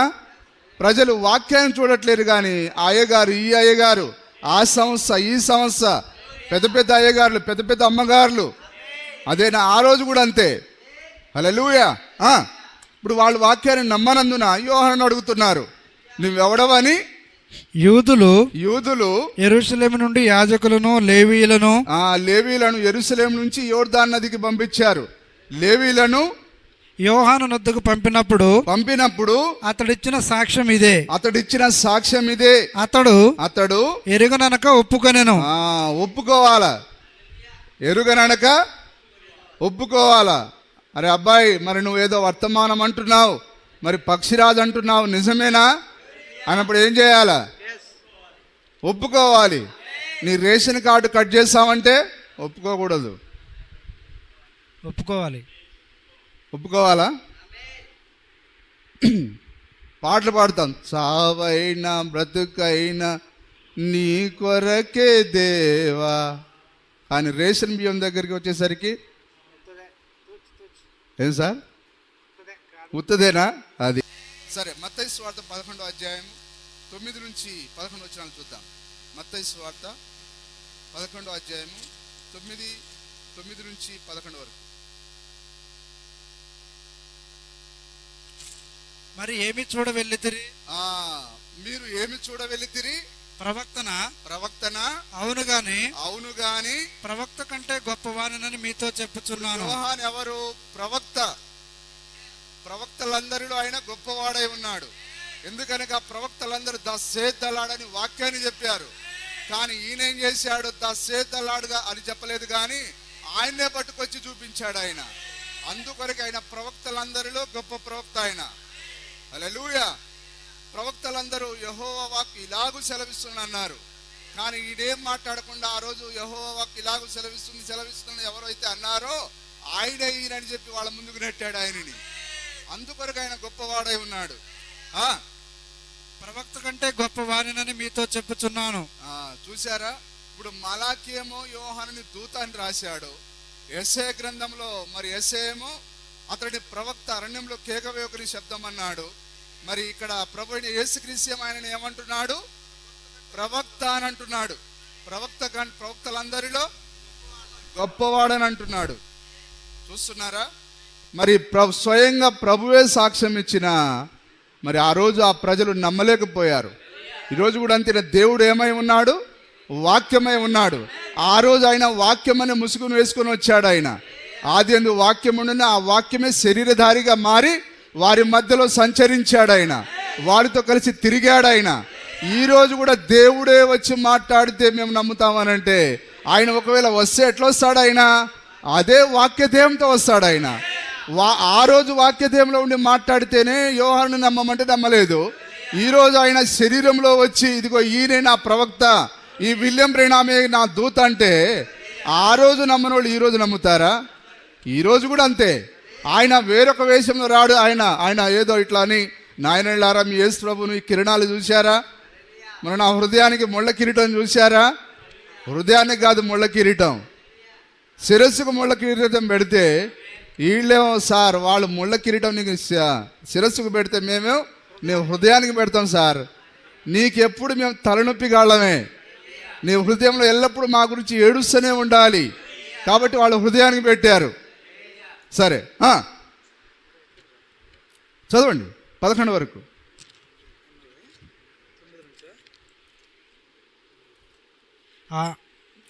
నేను నా దూతను మీకు ముందుగా పంపుచున్నాను. ఇదిగో అతడు నీ ముందర నీ మార్గమును సిద్ధపరచును అని, నీ ముందర మార్గం సిద్ధపరచునని ఎవరిని గురించి రాయబడెనో అతడే ఈ యోహాను. హల్లెలూయా. మరి నా ముందర మార్గం సిద్ధపరచడానికి పంపబడతాడని చెప్పబడిన వాడే ఈ యోహాను. ఈ దూతే యోహానని స్వయంగా ప్రభువే సాక్ష్యం ఇచ్చాడు. అసలు వారు వాళ్ళ ప్రభువుని నమ్మితే కదా వాళ్ళు. నిజమేనా? ఆ యొక్క వాక్య ప్రకారంగా వచ్చిన ఆయనకు ముందు వచ్చిన యోహానును ప్రవక్తని నమ్మలేదు వారు, ఆ దూత మెసెంజర్ని నమ్మలేదు. అలాగనే ఆ దూత పరిచయం చేసిన వారి యొక్క సొంత దేవుడైనా వారి యొక్క యెహోవా దేవుణ్ణి వారు నమ్మలేదు. ఈరోజు కూడా అంతేనా? మరి ఈరోజు ఈ కాలపు యెహోవా దేవుణ్ణి, ఆ మెస్సయ్యను పెళ్లి కుమారుని పరిచయం చేసింది ఎవరు? ఆ రోజు పరిచయం చేసింది యోహాను అయితే ఈ రోజు విలియం బ్రెనామై ఉన్నాడు. హల్లెలూయా. అందుకొరకే ఈరోజు మరి ఈ వర్తమాన ముసుగులో ఉన్న దేవుడు ఈరోజు ఉండే సంఘ శాఖలకు అర్థం కాలేదు. ఆ రోజు శరీరధారిగా ఉన్న దేవుడు వర్తమానం వారికి అర్థం కాలేదు. ఈరోజు ఈ గద్ద పుస్తకం యొక్క ముసుగులో ఉన్న దేవుడు ఈరోజు వీళ్ళకి అర్థం కాలేదు. ఎందుకంటే ఈ కాలపు వాక్యాన్ని వారు చూడలేకపోయారు. ఇదిగో యెహోవా మహాదినం రాకముందు నేను ప్రవక్తకు ఏలియాను పంపిస్తానడు ఆయన. ఖచ్చితంగా ఆ ప్రకారంగానే పంపించాడు ఆయన. కానీ వారు చూడడంలో ఆ రోజు వాళ్ళు సద్దుకైలు శాస్త్రులు, ఆ యొక్క అన్న కయప్ప ప్రధాన పరిచయులు వారు తప్పిపోయారు. ఈరోజు ఉన్న ఈ బడా సంఘాలు ప్రపంచవ్యాప్తంగా ఉన్న ఈ పెద్ద సమస్యలన్నీ తప్పిపోయాయి. హల్లెలూయా. మరి చూడండి, లూకాసు వార్త 20వ అధ్యాయము 1-8 వచనాలు. లూకాసు వార్త 20వ అధ్యాయము 1-8 వచనాలు. ఆ దినములలో ఒకనాడు ఆయన దేవాలయంలో ప్రజలకు బోధించుచు సువార్తను ప్రకటించుచున్నప్పుడు ప్రధాన యాజకులను శాస్త్రులను పెద్దలతో కూడా ఆయన మీదికి వచ్చి నీవు ఏ అధికారం వలన వచ్చారు? మీదికి అంటే రొమ్ము విరుచుకొని మీదికి ఏంద్రు అట్లా మీదికి వస్తున్నావు? నిజమేనా? ఎట్లా వచ్చారు వాళ్ళు? మర్యాదగా రాలే, మీదికి కట్టుకొని వచ్చారు. హల్లెలూయా. ఏందా నువ్వు ఏదేదో చేస్తున్నావు, అసలు నువ్వు ఏ అధికారంలో చేస్తున్నావు మాకు తెలియాలా అని చెప్పేసి వాళ్ళు కట్టుకొని వచ్చారు. నిజమేనా? మా అన్న కయప్పకు ఈ ప్రధాన యాజకులకు తెలియకుండా నువ్వు ఏవేవో చేస్తున్నావు, అసలు నువ్వు ఏ అధికారంలో చేస్తున్నావు? ఎవరు ఆయన చెప్పండి? ఎవరు సమీపించరాని తేజస్సులో ఉన్న ఆ గొప్ప అమరత్వం గల దేవుడు ఆయన, శరీరధారిగా ఉన్న దేవుడు ఆయన. ఈరోజు నీ మీదికి నా మీదికి రావడం పెద్ద గొప్ప విషయమా? మరి మనకి ఎవరైనా ఒక్కడు బెదిరిస్తే చాలు, ఇంకా మరొకసారి కరపత్రమా, ఇంకా బతికుంటే బలసాగు తినైనా బతకొచ్చు, కానీ ఈ కరపత్రాల జోలికి అసలు వద్దే వద్దు బాబు అట్లా అనుకుంటాం మనం. కానీ దేవుని మీదకే వారు దొమ్మిగా వచ్చారు. మీదికి వచ్చి నీవు ఏ అధికారం వలన ఈ కార్యము చేయుచున్నావు? దేవునికే అధికారం అడుగుతున్నారు వాళ్ళు. మేము ఎవరో తెలుసా? మా పాస్టర్ ఎవరో తెలుసా? మా సంస్థ ఏంటిదో తెలుసా? దేవుని మీదకే వాళ్ళు మరి ప్రశ్నిస్తున్నారంటే, శరీరధారిగా ఉన్న వాక్యాన్ని వారు పరిశీలిస్తున్నారంటే, ఈరోజు నిన్ను నన్ను ప్రశ్నించడం గొప్ప విషయం కాదు. వింటున్నారా? నీవు ఏ అధికారం వలన ఈ కార్యము చేయుచున్నావో ఈ అధికారము నీకు ఎవడిచ్చినో మాతో చెప్పమని ఆయన అడిగిరి. అందుకాయన నేనును మిమ్మును ఒక మాట అడుగుదును. సరే, నేనైతే మీరు అడిగిన ప్రశ్నకు జవాబు చెప్తా, గానీ నేను మిమ్మల్ని కొన్ని ప్రశ్నలు అడగాలి, దానికి మీరు సమాధానం ఇవ్వడని ప్రభు అడుగుతున్నాడు. అది నాతో చెప్పుడి. యోహాను ఇచ్చిన బాప్తిస్మం పరలోకం నుండి కలిగినదా? పరలోకం నుండి కలిగిందా? మనుషుల నుండి కలిగినదా? మనుషుల నుండి కలిగిందా? హల్లెలూయా. మరి యోహాను మరి ఎవరి పర్మిషన్ ద్వారా ఆయన మరి బాప్తిసమిస్తున్నాడు ఆయన యోర్దాను నదిలో? మరి మనుషుల ద్వారానా లేకపోతే పరలోకం నుంచి వచ్చిందా అనేది ఇప్పుడు ప్రశ్న వేశాడు ఆయన. హల్లెలూయా అని వారిని అడుగగా వారు మనము పరలోకము నుండి కలిగినదని చెప్పిన ఎడల అలాగైతే మీరెందుకు నమ్మలేదని ఆయన మనలో అడుగును. కట్టకట్టుకుని వచ్చిన వాళ్ళు పక్కకు పోయారు. అరే, ప్రశ్న చాలా టఫ్గా ఉంది. మరి మనం ఏం చెప్పాలి? పరలోకం నుండి వచ్చిందని మనం చెప్పామా? మరి పరలోకం నుండి వచ్చింది అయితే మరి మీరు ఎందుకు తీసుకోలేదని అడుగుతాడు. హల్లెలూయా. మరి ఏం చేద్దాం? మనకు తెలియదని చెప్పేద్దాం. సరే మరి అప్పుడు మీరెందుకు నమ్మలేదని ఆయన మనలను అడుగును. మనుషుల వలన కలిగినదని చెప్పిన ఎడల ప్రజలందరూ మనలను రాళ్లతో కొట్టుదురు. అక్కడ చాలా మంది ఉన్నారు, ఆయన దగ్గర ప్రార్థన చేయించుకోవడానికి వచ్చారు. మరి ఆయన ప్రవక్త కాదని అన్నామా? వాళ్ళు రాళ్లతో కొట్టేటట్టు ఉన్నారు. కాబట్టి ఏం చేద్దాం? ఇప్పుడు ముందు పోతే నుయ్యి ఎరగపోతే గొయ్యి అన్నట్టుగా ఇప్పుడు మన పరిస్థితి ఉన్నది. కాబట్టి మనకు తెలియదని చెప్పేద్దాం. ఓకే. ఏలైనగా యోహాను ప్రవక్త అని అందరూ రూఢిగా నమ్ముచున్నారని తమలో తాము ఆలోచించుకొని అది ఎక్కడ నుండి కలిగినదో మాకు తెలియదని ఆయనకు ఉత్తరం ఇచ్చిరి. ప్రభు అయిన యేసుక్రీస్తుకి వారు ఉత్తరం ఇచ్చారు. అప్పుడు ప్రభు ఏమన్నాడు? అందుకు యేసు ఏ అధికారం వలన ఈ కార్యములు చేయుచున్నానో నేనును మీతో చెప్పనని వారితో అనేను. ఇప్పుడు అర్థమవుతుందా? అంటే ఇప్పుడు ప్రభు ఏం చూపిస్తున్నాడు? వింటున్నారా? సౌండ్ సిస్టమ్ దగ్గర ఉన్న వాళ్ళు వింటున్నారా? హల్లెలూయా. అంటే యోహాను మీకు అర్థమైతే నేను అర్థమవుతాను, యోహాను మీరు చూడగలిగితే నన్ను చూస్తారు. హల్లెలూయా. కాబట్టి ఆయన ఎవరిని చూడమంటున్నాడు? ముందు ఆ యోహాను మీరు చూడండి. అతడిచ్చే బాప్తిసం సరైనదా కాదా? అది పరలోకం నుండి వచ్చిందా, మనుషుల దగ్గర నుంచి వచ్చిందా? అలాగని ఈరోజు విలియం బ్రెనామ్ తప్పుడు అంటున్నారు. మరి విలియం బ్రెనామ్ ఇచ్చిన బాప్తిసం అనేది ఎక్కడి నుంచి వచ్చింది? అది పెంతెకోస్తు పండుగ దినాన పరిశుద్ధాత్మ నుండి వచ్చింది. అది మరి అది దేవుని దగ్గర నుంచి వస్తే మీరు దాన్ని ఎందుకు నిరాకరిస్తున్నారు? ఆ రోజు వాళ్ళు నమ్మనందున నిరాకరించారు. ఈరోజు కూడా అంతేనా? హల్లెలూయా. ఆ రోజు పరిస్థితి ఈ రోజు పరిస్థితి ఒకేలాగా ఉన్నది. అంతటా ఆయన ప్రజలతో ఈ ఉపమానము చెప్పసాగాడు. తర్వాత మనము యోహాను సువార్త 1వ అధ్యాయం 30వ వచనం చదువుతాం. 30 నుంచి 33 వరకు. 1వ అధ్యాయం 30 నుంచి. నా వెనక ఒక మనుషుడు వచ్చుచున్నాడు. ఆయన నాకంటే ప్రముఖుడు గనక. ఎవరి మాట మాట్లాడేది? యోహాను గారు. నా వెనుక ఒక మనుషుడు వచ్చున్నాడు, ఆయన నాకంటే ప్రముఖుడు గనక నాకంటే ముందటి వాడే ఆయనని నేనెవరిని గురించి చెప్పితినో ఆయనే ఈయన. హల్లెలూయా. మరి ఆయనకు ముందుగా వెళ్తారని నేను చెప్పాను కదా. మరి నాకు తర్వాత వస్తాడని ఎవరైతే చెప్పబడ్డాడో మరి ఆయనే ఈ ప్రభు అయిన యేసుక్రీస్తు అయి ఉన్నాడు. ఆయనే యెహోవా దేవుడై ఉన్నాడు. ఆయనే ఈయన. నేను ఆయనను ఎరుగనైతిని గాని. హల్లెలూయా. ఇప్పుడు యోహాన్ ఆయన రూపాన్ని చూడలేదట. యోహాన్ ఎక్కడున్నాడు? అరణ్యంలో ఉన్నాడు. కానీ స్వరం వచ్చి ఏం మాట్లాడింది? ఇదిగో నువ్వు యోర్దానుకు వెళ్ళి బాప్తిసం ఇయ్యి. హల్లెలూయా. వింటున్నారు అందరికి? ఏమైనా అర్థమవుతుందా? మరి ఆయన రూపాన్ని చూడలేదు. ఆయన శరీరంలో పోయి యేసు అరణ్యంలో పోయి నాయనా యోహానా ఇదిగో నీవు నా కొరకు బాప్తిసం ఈ జనాలకు అని చెప్పి నాకు ముందుగా పోయి బాప్తిసం అని చెప్పి శరీరధారిగా పోయి చెప్పలేదట ఆయన. కానీ ఆయన దగ్గరికి ఏం పోయింది? స్వరం పోయి మాట్లాడింది. హల్లెలూయా. నేను ఆయనను ఎరుగనైతిని గాని ఆయన ఇశ్రాయేలునకు ప్రత్యక్షమగుటకు. ఎవరు ఆయననగా? వారిక యెహోవా దేవుడు, వారిక ప్రభు అయిన దేవుడు ఇజ్రాయేలుకు ప్రత్యక్షమగుటకు. ప్రత్యక్షమవడం అంటే అప్పుడప్పుడు కాదు, ఆయన శరీరంలోనే వారి ముందు ఆయన కదలాడేదానికి. ఎన్నాళ్ళకు ప్రత్యక్షమయ్యావురా అంటారా లేదా? ప్రత్యక్షం అంటే ఏంటిది? ఇప్పుడు ఆయన వచ్చి ఏదో అకస్మాత్తుగా వచ్చి వెళ్ళిపోయేది కాదు. వారికి ఆయన తరును తాను శరీరంలో ఉన్నానని కనబరుచుకునేదానికి. హల్లెలూయా. ఇజ్రాయేలునకు ప్రత్యక్షమగుటకు నేను నీళ్లలో బాప్తిసం ఇచ్చుచు వచ్చేదని చెప్పాను. హల్లెలూయా.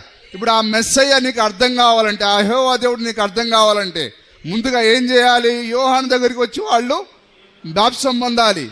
ఇదిగో మన మెస్సయ్య దేవుడు మన మధ్యలోనే ఉన్నాడు, శరీరధారిగా ఉన్నాడు. మీరు నమ్ముతున్నారా అంటే నమ్మిన వాళ్ళు వచ్చి నీళ్ళలో బాప్తిసం పొందారు. అది ఆ కాల మారు మనసు కొరకైన బాప్తిసమై ఉన్నది.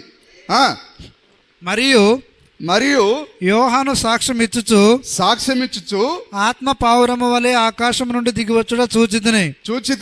ఆ ఆత్మ ఆయన మీద నిలిచెను.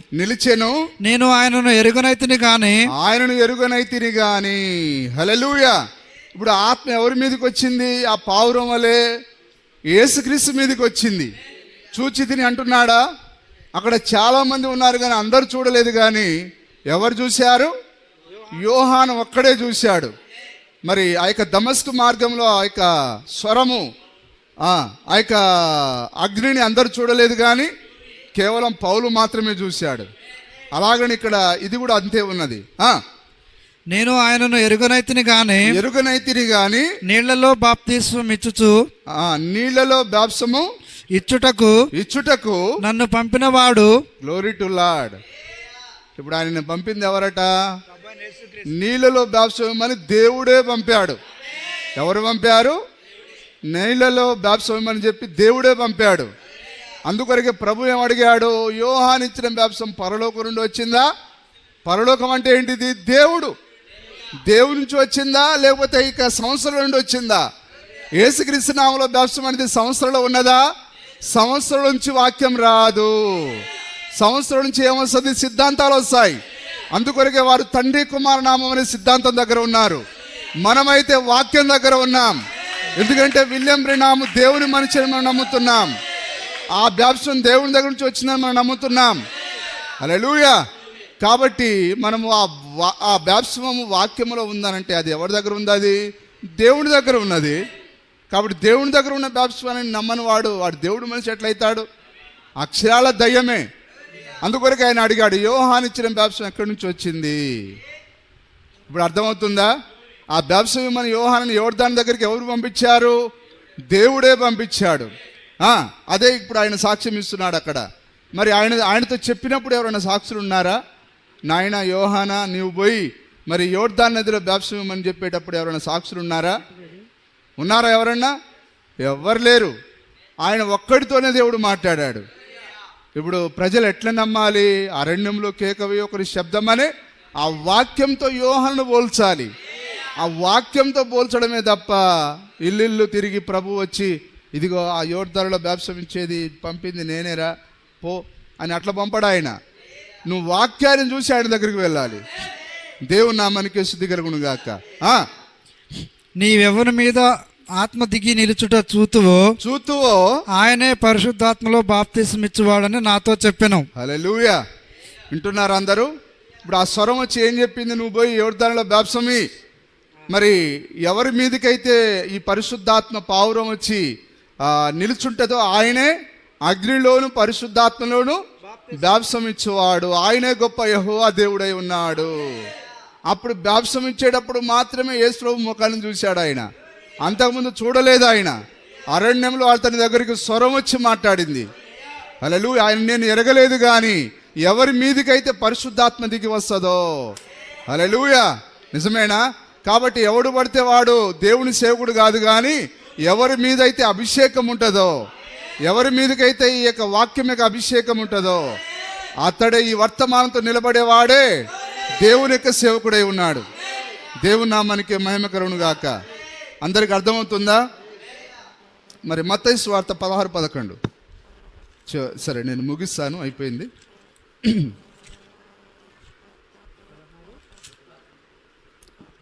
మత్తయి సువార్త 16:11. నేను రొట్టెలను గూర్చి మీతో చెప్పలేదని మీరెందుకు గ్రహింపరు? పరిసయ్యులు సద్దుకయ్యులు అనువారి పులిసిన పిండిని గూర్చి జాగ్రత్త పడులని చెప్పాను. ఇప్పుడు ప్రధానమైన సమస్యలు ఏంటిది? పరిసయ్యులు సద్దుకయ్యులు. అవే మనని మనుషులందరినీ పులిసేవారిగా చెడిపోయేవారిగా చేసేది.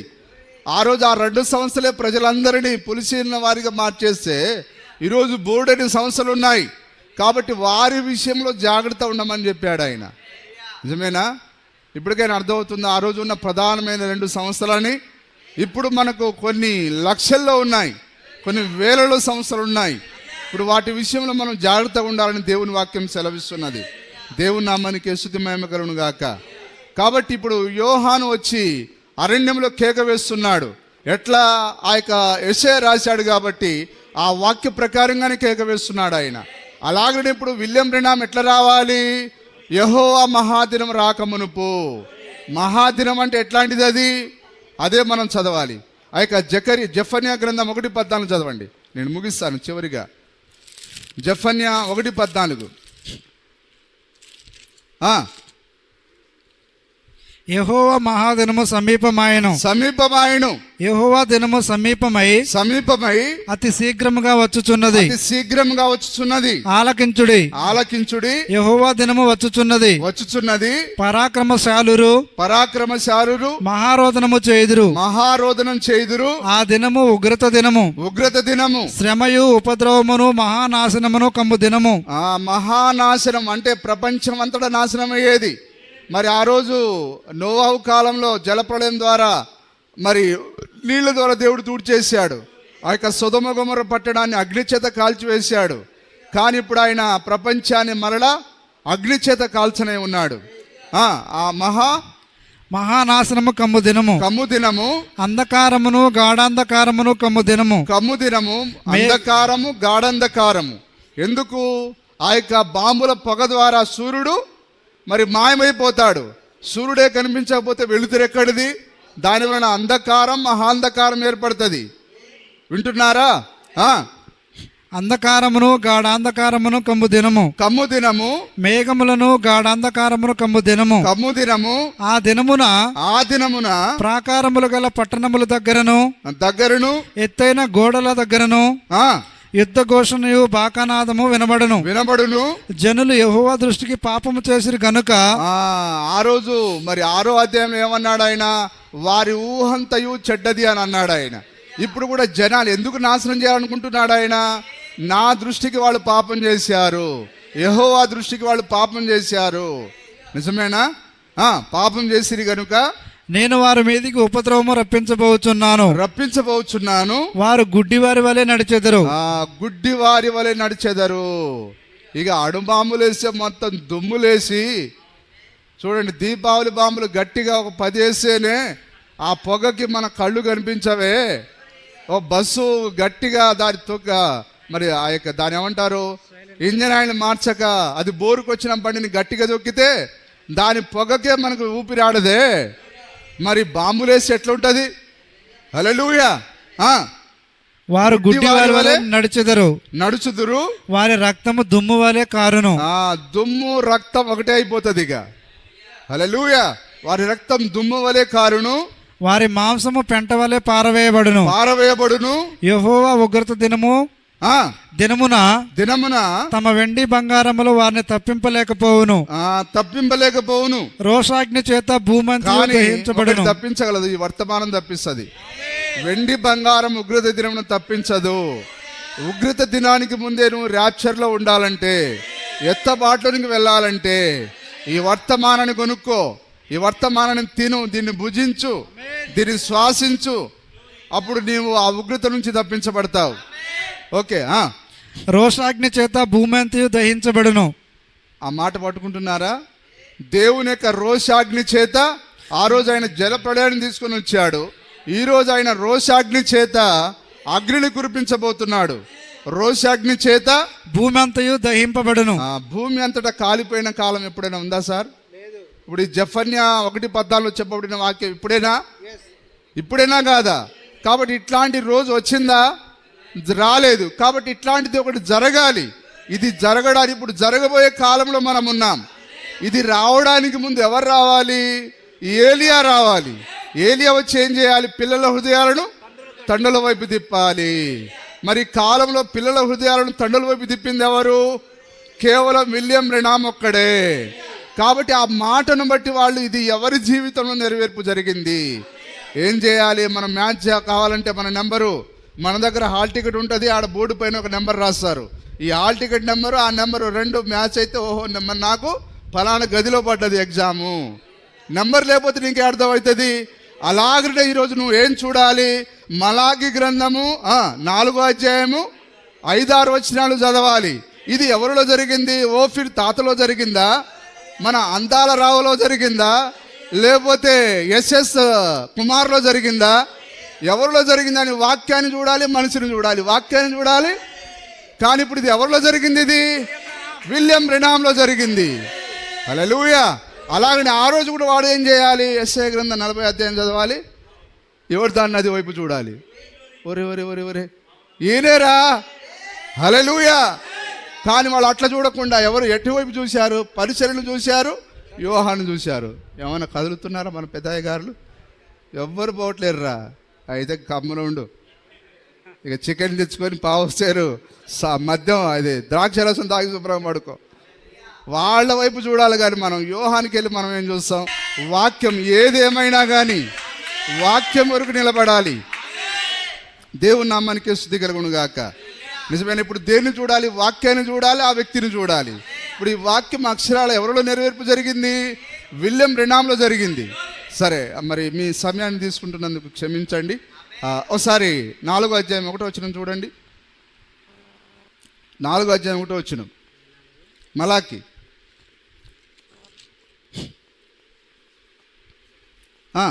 ఏలయనగా నియమింపబడిన దినము వచ్చుచున్నది.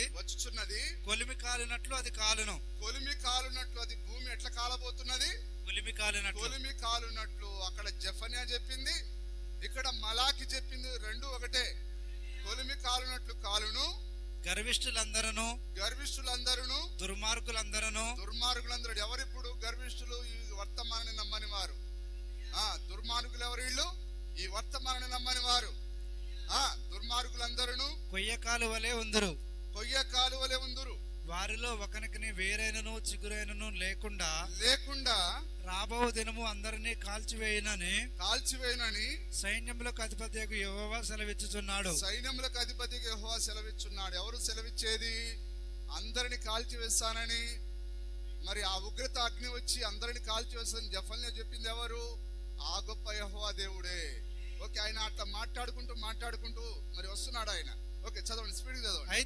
అయితే నా నామమందు భయభక్తులు గలవారకు మీకు ఆయన నామం ఏంటిది? వర్తమానమే ఆయన నామం. ఆయన వర్తమాన కాలంలో ఉన్నవాడు. ఆయన వర్తమానమే ఆయన నామమై ఉన్నది. నా నామమందు భయభక్తులు గలవారకు మీకు నీతి సూర్యుడు ఉదయించును. అతని రెక్కలు ఆరోగ్యము కలగజేయును గనుక మీరు బయలుదేరి క్రొవ్విన తోడలు గంతులు వేయనట్లు గంతులు వేయుదురు. దేనిపైన? ఆ కాల్చబడిన వారి బూడిద పైన మనం గంతులు వేస్తాం. 1000 ఏళ్ల పరిపాలన మనం భూమి మీదకి వస్తాం. ఇప్పుడు ఎన్ని రాకడలు ఉన్నాయి? 3 రాకడలు. ఒకటి ఆయన వధువును విమోచించేదానికి వచ్చాడు ఆయన. ఎప్పుడు? ఇది మొదటి రాకడ, విమోచన. రెండోది స్వీకరణ, స్వీకరించుటకు. మూడోది తన వధువుతో ఏదెనులోనికి వస్తాడు ఆయన. వధువుతో స్వీకరించి మరలా ఆయన ఏదెనులోనికి వస్తాడు. మరి మూడులో దేవుడు పరిపూర్ణుడై ఉన్నాడు. మరి ఆ యొక్క వర్తమానంలో ప్రవక్త చెప్పాడు, నేను చదివి అది వినిపిద్దాం అనుకున్నాను, సరే టైం అయిపోయింది. మొదటిది విమోచించడానికి, రెండోది స్వీకరించడానికి, మూడోది తన వధువుతో ఏదేనులో 1000 ఏళ్ళు పరిపాలన చేయడానికి. కేవలం వీటినే 3 రాకడలనే ప్రవక్త రాకడలు అన్నాడు. మిగతా వాటిని వేటిని అనలేదు. బుద్ధిహీనులు కొందరు మూర్ఖులు ఉన్నారు, సరే వాళ్ళు దాని కొరకు నిర్ణయించబడ్డారు. కానీ వర్తమానం ఎవరి కొరకు? ఇది జగత్ పునాది వేయబడక ముందే నిర్ణయించబడిన పిల్లలకు. మరి ఆ యొక్క ఏలియా వచ్చి ఏం చేస్తాడు? కేవలం పిల్లల హృదయాలు మాత్రమే. పందులు, నక్కలు, కుక్కల హృదయాలు తిప్పడాయన. కేవలం పిల్లల హృదయాలు, ముందుగా నిర్ణయించబడిన వారు మాత్రమే ఈ వాక్యాన్ని ఉన్నట్టుగా వెంబడిస్తారు. హల్లెలూయా. చదవండి సార్, స్పీడ్ చదవండి. నేను నియమింపబో దినమున దుర్మార్గులు మీ పాదముల కింద ధూళి వలె ఉందురు, మీరు వారిని అనగదొక్కుదురని సైన్యములకు అధిపతి యెహోవా సెలవిచ్చుచున్నాడు. హోరేబు కొండ మీద ఇశ్రాయేలీయులందరి కొరకై ఆయన మరి ఇట్లాంటి కాల్చబడిన తర్వాత వారికి బూడిద పైన మీరు పరిపాలన చేస్తారు. ఆ తర్వాత ఆయన హోరేబు కొండ మీద ఇశ్రాయేలీయులందరి కొరకై నేను నా సేవకుడైన మోసేకు ఆజ్ఞాపించిన ధర్మశాస్త్రమును దాని కట్టడలను విధులను జ్ఞాపకం చేసుకొనుడి. యెహోవా నియమించిన భయంకరమైన ఆ మహాదినము రాకమునుపు. ఏంటిది ఆ మహాదినం అంటే? ఆ మలాకి 4వ అధ్యాయంలో చెప్పబడింది. అలాగే జెఫన్యా ఆ యొక్క 1వ అధ్యాయము 14లో చెప్పబడింది. అదే మహాదినము. అది రావడానికి ముందు ఇట్లాంటి దినం ఉన్నది. అయితే అది రాకముందు నేను ప్రవక్తకు ఏలియాను మీ యొద్దకు పంపుతాను. అతడు వచ్చి ఏం చేయాలి? దేశముల హృదయాలను తండ్రుల వైపు తిప్పాలి, ఆదిమ అపోస్తల బోధ వైపు తిప్పాలి. అందుకొరకే విలియం బ్రెనామును దేవుడు పంపించాడు. అప్పుడు విలియం బ్రెనాము ఆ యొక్క ఓహియో నదిలో ఆయన బాప్టిజం ఇస్తున్నప్పుడు మొట్టమొదటిసారిగా ఆ 17వ వ్యక్తికి ఆయన బాప్టిజం ఇస్తుండగా ఆకాశం నుండి ఒక ప్రకాశవంతమైన వెలుగు దిగి వచ్చింది. ఆ వెలుగులో నుండి ఒక స్వరం వినిపించింది. As John the Baptist was sent to forerun the first coming of Christ, so your message will forerun the second coming of Christ. అందరికి అర్థమవుతుందా? మరి యోహాను నా యొక్క మొదటి రాకడకు ముందుగా ఎట్లయితే పంపబడ్డాడో అలాగనే నా యొక్క 2వ రాకడకు ముందుగా నీవు పంపబడ్డావు అనే స్వరం ఆయనకు 17వ వ్యక్తికి బాప్టిజం ఇస్తున్నప్పుడు ఆ స్వరం వచ్చి మాట్లాడింది. ఆ స్వరాన్ని చాలా మంది విన్నారు. హల్లెలూయా. నిజమేనా? అందరు వింటున్నారా? దేవుడే ఆ విధంగా సాక్ష్యం ఇచ్చాడు. అయితే ఆ యొక్క స్వరాన్ని మనం వినకపోయినా, ఆ యొక్క వెలుగును మనం చూడకపోయినా, చూచిన వారి కంటే చూడక నమ్మిన వారు ధన్యులు. హల్లెలూయా. కాబట్టి మన లోపల ప్రత్యక్షనిచ్చిన దేవునికి మహిమ కలుగును గాక. దేవుడు ఈ మాటలను మన హృదయంలో ఫలింపజేయును గాక.